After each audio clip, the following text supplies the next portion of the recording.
ઘરની દશા જેની બગડી ગઈ છે, ઘરની દશા જેની સુધારવી છે, એવી સ્ત્રીઓ ઘરની દશા સુધારવા માટે, ઘરમાં સુખ શાંતિ સ્થાપવા માટે દશામાનું વ્રત ઘરની મહિલાઓ કરતી હોય છે.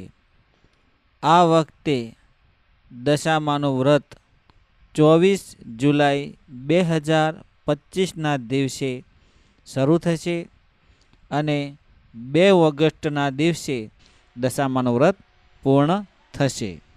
અષાઢ વદ અમાવસ એટલે કે દિવાસો 24 જુલાઈ 2025ના દિવસે દશામાના વ્રતનો પ્રારંભ થશે અને શ્રાવણ સુદ આઠમ 2 ઓગસ્ટના દિવસે દશામાનું વ્રત પૂર્ણ થશે. દશામાનું વ્રત કરવા માટે જે સાચી રીત આ પ્રમાણે છે. દશામાનું વ્રત શરૂ થાય તે પહેલાં ઘરની સ્ત્રીઓ, જે મહિલાઓ વ્રત કરવા માગતી હોય એ સ્ત્રીઓ બજારમાં જઈ અથવા ગામડાઓમાં જે લોકો રહેતા હોય, જે જગ્યાએ દશામાની વ્રત સામગ્રી મળતી હોય ત્યાંથી વ્રત શરૂ થતાં પહેલાં લઈ આવી માટેની સાંઢણી, શ્રીફળ, ચોખા, પ્રસાદ, અગરબત્તી, ઘી, રૂ, સૂતરનો દોરો, જે કંઈ વ્રતમાં સામગ્રી હોય તે વ્રત શરૂ થતાં પહેલાં લઈ દેવી. દિવાસાના દિવસે સ્થાપના કરવી, 10 ગાંઠોવાળી દશામાનો દોરો બાંધવો, ઘીનો શુદ્ધ દીવો પ્રગટાવો. દશામાના વ્રત શરૂ થાય અને પૂર્ણ થાય ત્યાં સુધી એક ટાણો થાય તો, નકોરડા ઉપવાસ થાય તો, ભોજનમાં હળવો ખોરાક બપોરના એક ટાણું લઈ શકો છો અથવા કોઈ પણ પ્રવાહી તમે લઈ શકો છો. રાત્રે સૂતો હોય ત્યારે જમીન ઉપર એક નાનું પાથરણું પાથરી જમીન ઉપર સૂવાનું રહેશે.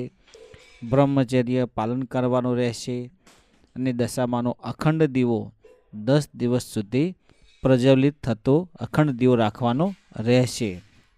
જ્યારે તમે દશામાનું વ્રત પૂર્ણ થાય, દશામા વળામણા કરો ત્યારે દશામાની સાંઢણી પધરાવવા જાઓ ત્યારે દશામાની સાંઢણી પધરાવી ઘરે આવી અને 5 દીકરીઓ જમાડવાની અથવા અથાશક્તિ બની શકે તો ભોજન પ્રસાદ ઘરે જમાડવો, જેથી કરીને તમારું વ્રત સંપૂર્ણ રીતે મા દશામાં સ્વીકાર કરે.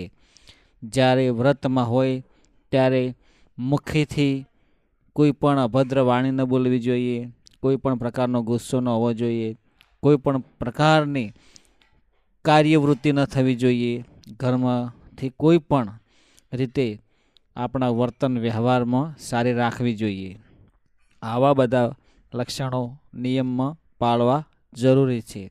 કારણ કે દશામાં ઘરમાં બિરાજમાન છે અને ઘરમાં દશામાં બેઠા હોય તો આપણે પોતાનો જેટલો બી ભક્તિમય ભાવ છે એમને સમર્પિત કરી સાચી હૃદયના ભાવથી એમની માળા જાપ જે તમે ભક્તિ કરતા હોય ભોળા ભાવથી એ પ્રમાણે કરજો, જેથી કરીને દશામાં તમારા ભક્તિ ઉપર પ્રસન્ન થઈ તમારી દશા સુધારશે, તમને સુખમય બનાવશે, સદબુદ્ધિ આપશે અને સર્વ જગતનું કલ્યાણ થાય એવામાં ભગવતીમાં દશામાં તમને આશીર્વાદ આપશે.